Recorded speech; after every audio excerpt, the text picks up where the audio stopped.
This is Gary Butterfield. This is Cole Ross. And this is Monster My Podcast.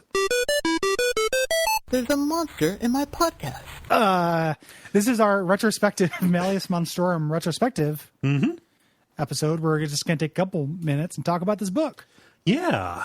So we spent a lot of time on this. Like this is big, and I'm really happy that I had a reason to sit down and go through all of these with a fine-tooth comb, even if by and large, you know, there were like kind of like large swaths of this where it was like, oh yeah, somebody wrote about this in a short story, so we gotta put it in. A real mixed bag. Yeah. I think that is, more about this next episode, but I think that is kind of the nature, of this. Like, I don't think there is going to ever be I don't think there are any monstrous manuals that are all not going to have, Johnny Ghoul. Yeah. Johnny Ghoul's gun show up eventually and just be like, oh, it's another zombie, revenant, ghost, specter. Like, I think that's always going to happen. Yeah. Like, unless you are doing like a curation where like we go through and say like, yeah, this one's worth talking about and like structure it, which is a different kind of show than what we ended up doing. Yeah. So this is, I was happy to go through this. I think that the hit ratio is more than the miss ratio, but not by like an overwhelming amount. Right. I would say there's probably like two pretty interesting things per like one really boring thing in it, which is pretty good. And it's weird, the stuff that kind of got, this was a real like prisoner of the genre kind of thing to me. The idea that like, all like it's some kind of substandard horror writers who were just like, I also have a tentacle thing. And all the best ones were people who really didn't follow any of the tropes. Right. Like that, like this is a sentient equation, shit like that. Which is really when it kind of came alive, when it wasn't as much a prisoner of the genre. Yeah. When, it's at its best when it's most conceptual, I think, where, the actual thing itself, it's hard to determine what it wants or what it needs. And it is more just a representation of something, and I think that is true of all science fiction and horror to a certain extent. Yeah. Give me conceptual stuff, also, baby. And even this also underlined a thing that happens with all bestiaries of like amount of like density of incident is a really big part of it. Where like, give me relevant, evocative detail. Yes. And I will have my own fun. And that's even if not just for like people doing a podcast about this stuff, like I think that'd be true if I was running these monsters as well. Like, give me a weird little creepy thing.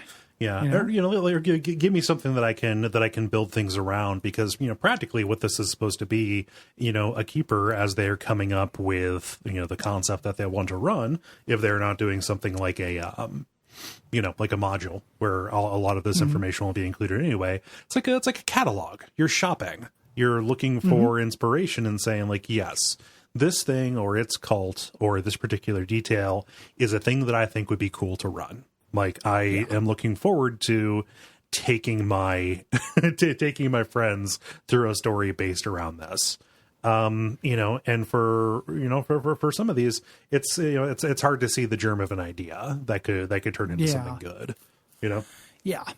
Yep. And it's real weird. A weird thing about this, as well, was the fact that like, a lot of the times the most boring things were ones created actually for the book.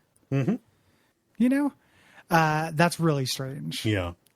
Where it's like, oh, this is just made from another monstrous manual, and it's just another guy with fucking tentacles. Yep. Or it's just another animate pillar of flame, etc. And down the line. Yeah. Yeah. A pillar of flame was never going to be that interesting to me. Yeah. It's amazing that it got, less interesting to me as we go. It's weird because fire out of its proper context is scary. I don't really want to be around fire if it's not in a fireplace or in a fire pit or whatever. But yeah, we got a lot of those sentient things of, sentient cones of fire, spouts, grouts, all of that. Yeah. Anything that like sentient grout, it seems like it should be scarier than it is. Yeah.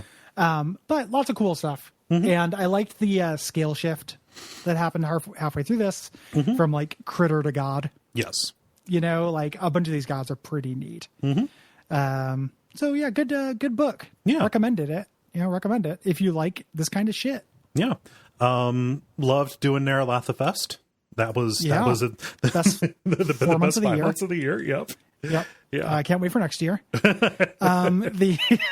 So yeah, that was really cool. That ends up being, a gift. Old Naralatha tap.